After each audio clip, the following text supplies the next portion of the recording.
گاندھی صاحب کہا جاتا ہے کہ خودکشی کرنے والے کو جہنم میں ہمیشہ کا عذاب ملے گا. اگر ایسا ہے تو اللہ کیوں ایسے شخص کو عذاب دے گا جسے اذیت کا سامنا کرنا پڑے؟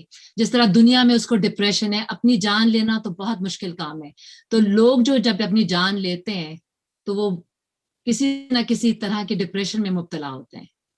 تو آپ کیا کہیں گے اس کے بارے میں؟ بسم اللہ الرحمن الرحیم. 3 باتیں سمجھ لیجئے، اس کے بعد اس طرح کے سارے سوالات کا جواب آپ خود دے سکیں گے.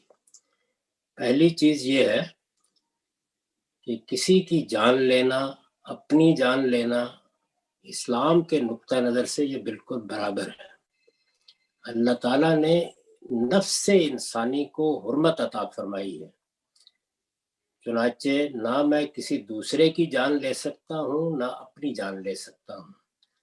میں اپنی جان لوں یا دوسرے کی جان لوں، یہ قتل کا اقدام ہے، اور قتل کی سزا قرآن مجید میں بہت سخت بیان ہوئی ہے، دنیا میں بھی اور آخرت میں بھی. یہ پہلی بات ہے. دوسری چیز یہ ہے کہ جب بھی ہم کسی جرم یا گناہ کا ارتکاب کرتے ہیں یا کوئی غلط کام کرتے ہیں تو سزا سے پہلے قرآن مجید نے یہ بتایا ہے کہ یہ دیکھا جائے گا کہ جرم کیسے ہوا اور کن حالات میں ہوا.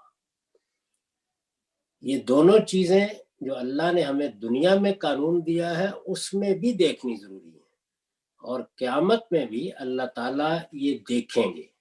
چنانچہ کوئی آدمی کسی نفسیاتی مرض میں مبتلا تھا، کسی ڈپریشن کے نتیجے میں کوئی اقدام کر رہا تھا، کسی ذہنی بیماری کے نتیجے میں کر رہا تھا، حالات کے دباؤ میں کر رہا تھا، ماحول کے غلط ترغیبات میں کر رہا تھا، ان میں سے ہر چیز کی رعایت ملے گی.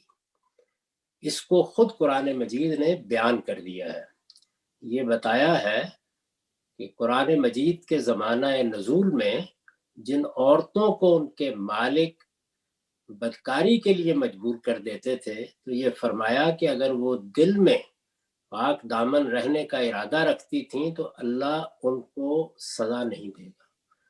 اسی طرح جب دنیا میں سزا جزا کا معاملہ ہوا تو اس میں بھی یہ فرمایا کہ اس طرح کی عورتوں کو بدکاری کے جرم میں کوئی سزا نہیں دی جائے گی. تو یہ دوسری بات بھی ہر جرم کے بارے میں ہے. یعنی اس کا یہ مطلب نہیں ہے کہ وہ جرم ختم ہو گیا، وہ قتل ہے، وہ بدکاری ہے، وہ ڈاکہ ہے، وہ چوری ہے. جب بھی کوئی آدمی کسی جرم کا ارتکاب کرے گا تو وہ جرم تو ہو گیا، اور وہ اس کے لیے ایک مجرم کے طور پر اللہ کی عدالت میں پیش بھی ہو جائے گا، لیکن اس کے حالات کیا تھے اس کو رعایت دی جائے گی. یہ دوسرا اصول ہے. تیسرا یہ ہے کہ رعایت اتنی ہی ملے گی جتنا ایک وہ مجبور ہوا یا دباؤ میں تھا. اس میں کچھ چیزیں وہ ہیں جن کو ہم اپنی دنیا میں بھی جان لیتے ہیں، اور کچھ وہ چیزیں وہ ہیں کہ جو انسان کے باطن سے متعلق ہیں. اللہ تعالیٰ یہ فرماتے ہیں کہ وہ قیامت میں انسان کا وہ باطن، یعنی اس کا شعور کیا تھا، اس کے حالات کیا تھے، دباؤ کی قوت کتنی تھی، اس کے ارادے کا کیا حال تھا، سب اس کے سامنے نکال کے اس کی میز کے اوپر رکھ دیں گے.